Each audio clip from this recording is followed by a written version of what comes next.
بسم اللہ الرحمن الرحیم۔ لا تہنوا ولا تحزنوا وانتم الاعلون ان کنتم مؤمنین۔ ایک مہینہ اور 5-6 دن ہو گئے ہیں کہ دو ایٹمی ظالم طاقتوں کا حملہ ایران کے مظلوم عوام پہ شروع ہوا ہے۔ مسلسل ظلم ہے جو ہو رہا ہے، اور استکباری طاقتیں اپنی اس دھونس کے ساتھ اور پوری قوت استعمال کرتے ہوئے وہ ایران خلاف اپنی کارروائیاں جاری رکھے ہوئے ہیں۔ لیکن اللہ کا شکر ہے، میں خراج تحسین پیش کرتا ہوں ایران کی غیور اور شریف ملت کو، جنہوں نے بڑے صبر سے، حوصلے سے، اپنی قیادت کے ساتھ کھڑے ہو کے اپنے انقلاب اسلامی کا، اپنے نظریے کا بھرپور دفاع کر رہے ہیں۔ میں ایرانی قوم کو یہ پیغام دینا چاہوں گا کہ ہمیں یقین ہے، جو قرآن کا پیغام ہے کہ لا تہنوا ولا تحزنوا وانتم الاعلون ان کنتم مؤمنین، آپ جس کامیابی سے جا رہے ہیں، آپ جس قوت سے جا رہے ہیں، آپ جس صبر اور حوصلے کے ساتھ جا رہے ہیں، اللہ آپ کو ہمیشہ کامیابیاں عطا فرمائے گا۔ خصوصاً مبارکباد دینا چاہوں گا، کل رات جو اصفہان کے نزدیک ایک میدان میں امریکیوں کے ساتھ مقابلہ ہوا، اور امریکیوں کے دو C-130 طیارے اور اس کے علاوہ ہیلی کاپٹر اور طیارے آپ نے مارے۔ مجھے یاد آ رہا ہے جو 1980 کا تبس کا آپریشن تھا امریکہ کا جیمی کارٹر کے دور میں، جس انداز میں وہ ہوا تھا، آج بھی امریکیوں کے اس قافلے کو، اس ہوائی قوت کے کاروان کو دھول چٹائی آپ لوگوں نے، اور ان کو تباہ کیا۔ اور اس سے پتہ چل رہا ہے کہ اب وہ طاقت سپر پاور نہیں رہی، اب وہ سابق سپر پاور ہے۔ اب انشاءاللہ ایران سپر پاور بننے جا رہا ہے۔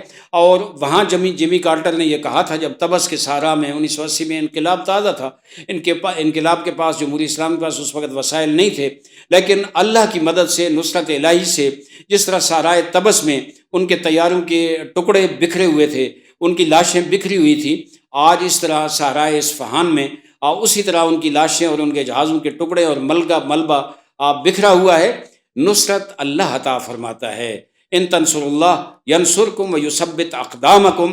مجھے یقین ہے کہ اللہ کی نصرت غیبی ایران کے اس لشکر پہ، امام خمینی کے لشکر پہ، رہبر معظم شہید آیت اللہ سید علی خامنئی کے لشکر پہ، اور رہبر معظم انقلاب حضرت آیت اللہ سید مجتبیٰ خامنئی کے لشکر پہ اللہ کی طرف سے نصرت نازل ہو رہی ہے، اور مولا امام زمانہ اجل اللہ فرجہ شریف بھی مدد کر رہا ہے۔ انشاءاللہ یہ تجاوز ختم ہوگا۔ دنیا کو یہ پیغام دینا چاہتا ہوں، اقوام متحدہ کیوں خاموش ہے؟ یہ جو ایران کے جو بنیادی توانائی کے مراکز ہیں اور منابع ہیں، ان پہ حملے ہو رہے ہیں، اس پہ اقوام متحدہ کیوں خاموش ہے؟ وہ جو کہہ رہا ہے، وہ سفاک قاتل سپر پاور کا صدر، وہ کہہ رہا ہے کہ ہم ایران پتھر کے دور میں دھکیل دیں گے۔ کیا یہ جنگی جرائم نہیں ہے؟ ان جرائم پہ دنیا کے ادارے، حقوق انسانی کے ادارے، اقوام متحدہ سلامتی کونسل کیوں خاموش ہے؟ ان پہ OIC کیوں خاموش ہے؟ ان پہ اسلامی ممالک کیوں خاموش ہیں؟ میرے خیال میں آواز اٹھنی چاہیے۔ پوری امت اسلامیہ اور پورے مظلوموں کی آواز ایران کے حق میں اٹھ رہی ہے، اور انشاءاللہ مومنین اہل اسلام کی دعاؤں سے ایران اسلامی کو فتح ہوگی۔ دشمن جاہرے جو ہے وہ ذلت و رسوائی اٹھائے گا، اور ناکام اور نامراد ہو کے واپس پلٹے گا، اور ان شیطانی قوتوں کی طاقت ہمیشہ کے لیے ختم ہو جائے گی، اور اسلام کی اصل طاقت ہے جس میں بقا ہے اور باقی رہے گی اللہ کی نصرت کے ساتھ۔ والسلام علیکم ورحمۃ اللہ وبرکاتہ۔